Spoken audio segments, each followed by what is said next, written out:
Slick back.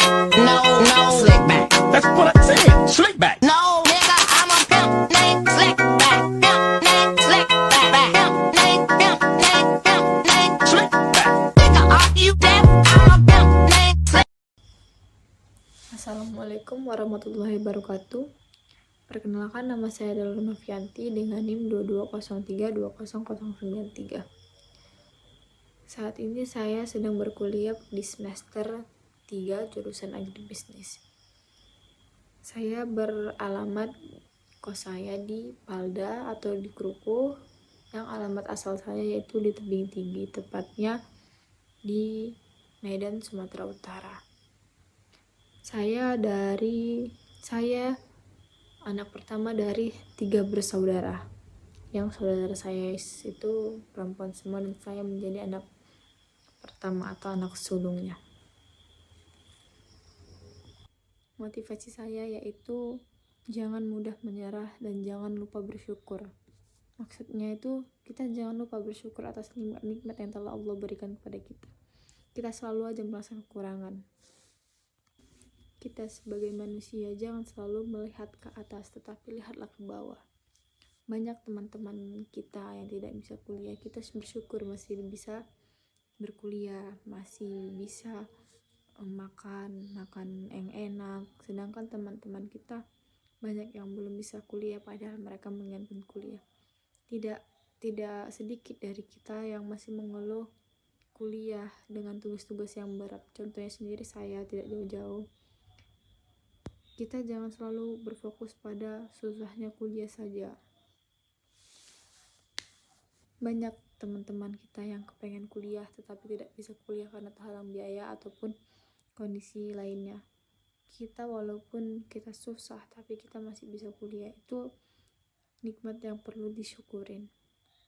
Orang yang di bawah kita itu selalu bersyukur atas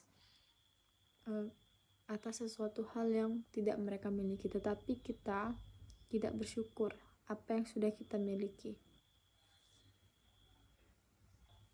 Kita harus banyak-banyak bersyukur, banyak-banyak berteman dengan orang yang kurang beruntung seperti kita. Jadi kita bisa melihat di mana letak keberuntungan kita. Jadi kita bisa merasakan keberuntungan yang kita miliki dibandingkan dengan orang-orang yang tidak memiliki apa yang mereka miliki, tapi mereka masih bisa bersyukur.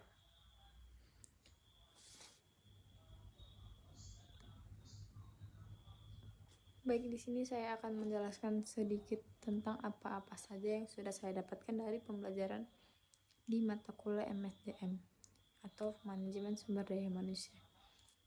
Pengembangan dan pelatihan karyawan menjadi investasi strategis bagi perusahaan. Artinya itu pengembangan karyawan itu yang pertama itu ada keunggulan yang kompetitif, yang kedua itu ada peningkatan kepemimpinan, yang ketiga ada kepuasan dari karyawan.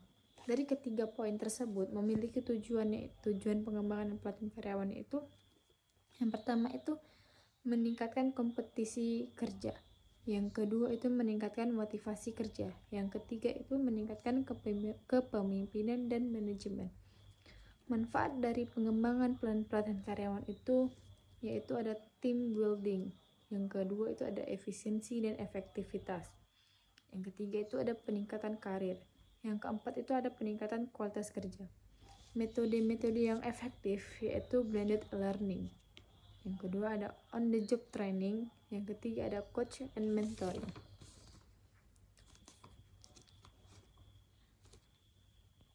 Selanjutnya yaitu ada pembelajaran mengenai metode pengembangan karyawan atau sumber daya manusia. Yang pertama itu ada metode pelatihan atau training, yaitu contohnya itu magang. Yang kedua itu ada metode pendidikan, yaitu contohnya seperti kita kuliah. Adapun jenis-jenis pengembangan karyawan, yang pertama itu ada pengembangan secara informal atau formal. Yang kedua itu ada jenis-jenis pengembangan. Proses identifikasi kebutuhan pengembangan individu itu dibagi menjadi 3. Yang pertama itu ada analisis jabatan, yaitu penggerakan kemampuan karyawan dalam menjalankan tuntutan kerja dan harapan dari atasan. Yang kedua itu ada penilaian kerja, yaitu melihat hasil kerja kita atau potensi pengembangan karyawan selama bekerja di perusahaan tersebut. Yang ketiga itu yaitu ada mengidentifikasi kebutuhan pelatihan. Yang selanjutnya itu ialah pemilihan program pelatihan yang relevan. Maksudnya itu penyusunan program pelatihan, prioritas program pelatihan, pengurusan anggaran pelatihan. Masuk dari ketiganya itu, yang pertama tadi ada penyusunan program pelatihan itu disusun karena berdasarkan pelatihan-pelatihan apa aja yang sesuai dengan kebutuhan karyawan tersebut. Yang kedua itu ada prioritas program pelatihan. Kita harus bisa memprioritaskan atau kita harus bisa mencari tahu yang utama apa yang menjadi program di perusahaan tersebut. Yang ketiga itu ada penyusunan anggaran pelatihan, yaitu budget atau anggaran atau dana yang harus disusun, jadi supaya dananya itu tidak menyimpang begitu. Yang selanjutnya itu ada evaluasi efektivitas pengembangan dan pelatihan. Namanya juga awalnya udah evaluasi, berarti itu sama juga dengan memperbaiki untuk lebih baik dari sebelum-sebelumnya. Yang pertama itu ada penyusunan alat evaluasi, yang kedua itu ada pelaksanaan evaluasi, yang ketiga ada penilaian hasil evaluasi. Yang dimana maksudnya dari ketiga itu ialah yang pertama penyusunan alat evaluasi itu disusun kan berdasarkan alat-alatnya apa saja. Yang kedua itu pelaksanaan evaluasi, yaitu kapan dan di mana evaluasi itu dilaksanakan. Yang ketiga yaitu ada penilaian hasil evaluasi. Maksudnya itu setelah kita melakukan evaluasi dan melakukan penyusunan alat-alat evaluasi, kita melakukan penilaian hasil dari evaluasi karyawan di dalam perusahaan tersebut. Yang terakhir ialah ada tantangan dalam pengembangan. Dalam pengembangan MSDM ini atau dalam pengembangan karyawan di suatu perusahaan itu ada pun tantangannya itu, yang pertama itu keterbatasan sumber daya. Yang kedua ia ada tingkat persaingan. Yang ketiga ialah menciptakan budaya pembelajaran. Maksud dari keterbatasan sumber daya itu tidak memadainya sumber daya manusia yang relevan terhadap apa yang diinginkan oleh perusahaan. Yang kedua ialah tingkat persaingan. Persaingan dalam perusahaan atau di dalam individu sendiri sangat ketat. Yang ketiga ada menciptakan budaya pembelajaran.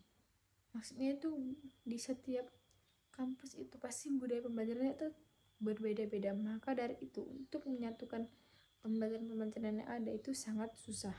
Maka harus adanya pelatihan. Itu menjadi salah satu tantangan tersendiri bagi pengembangan karyawan di suatu perusahaan tersebut.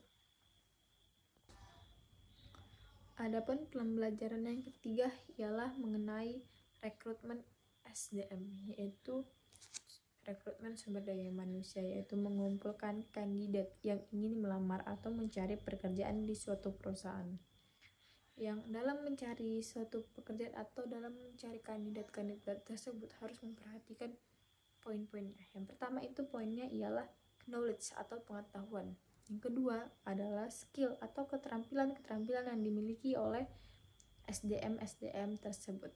Kita harus memilih SDM mana yang sesuai dengan perusahaan yang membutuhkan. Yang ketiga ialah kompetisi, yaitu persaingan atau pembelajaran pada suatu perusahaan. Sumber-sumber rekrutmen itu ada dua. Yang pertama itu rekrutmen internal, yang kedua itu rekrutmen eksternal. Adapun maksud dari rekrutmen internal ini rekrutmen yang direkrut dari atau kita begini contohnya. Saya ambil contoh.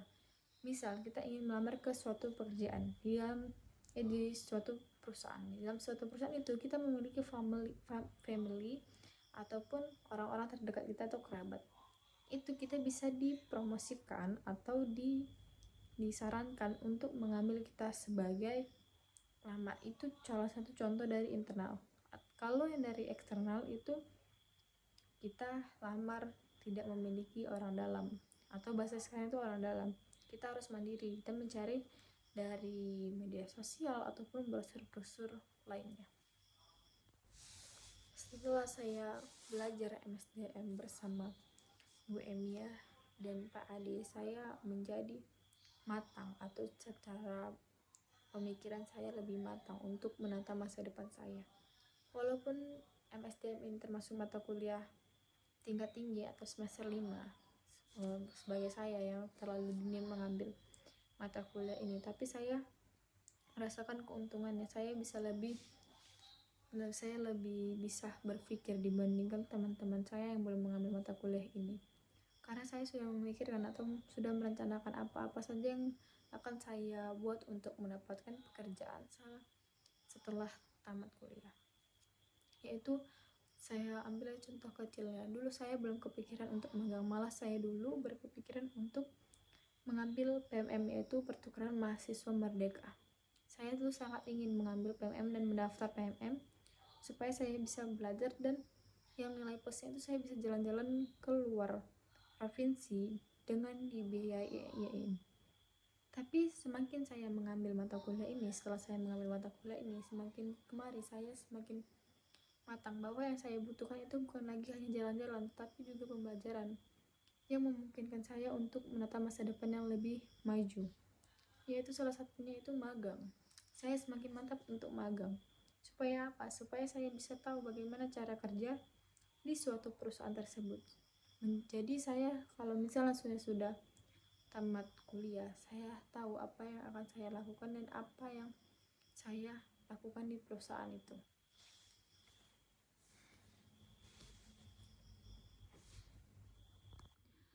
Saya memiliki kelemahan yang ada di diri saya, yaitu menganalisis data.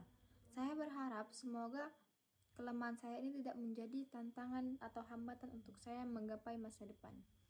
Saya memiliki keinginan untuk memiliki usaha sendiri yang memiliki banyak anak cabang. Saya ingin memiliki usaha di bidang kecantikan atau toko-toko skincare. Saya juga ingin memiliki cafe shop. Harapan saya setelah lulus kuliah yaitu mendapatkan banyak ilmu atau mendapatkan banyak relasi untuk membangun usaha-usaha saya yang telah saya impikan sejak lama, atau teman-teman saya bisa membantu saya dari segi modal. Setelah saya mendapatkan banyak teman-teman atau banyak relasi dan saya mendapatkan banyak ilmu, saya mulai menata kehidupan saya menjadi lebih baik dan lebih membuka usaha yang sudah saya siapkan dan sudah saya impikan tadi. Saya berharap semoga impian-impian saya itu menjadi kenyataan dan tidak hanya sebatas angan-angan. Walaupun saya mempunyai kelemahan di bidang analisis, tapi saya bisa mengelola usaha-usaha yang telah saya miliki. Saat ini saya sedang berkuliah di semester 3 jurusan agribisnis. Saya beralamat kos saya di Palda atau di Kruko, yang alamat asal saya yaitu di Tebing Tinggi, tepatnya di Medan, Sumatera Utara. Saya anak pertama dari 3 bersaudara, yang saudara saya itu perempuan semua dan saya menjadi anak pertama atau anak sulungnya. Dan saya lebih bisa berpikir dibandingkan teman-teman saya yang belum mengambil mata kuliah ini, karena saya sudah memikirkan atau sudah merencanakan apa-apa saja yang akan saya buat untuk mendapatkan pekerjaan setelah tamat kuliah.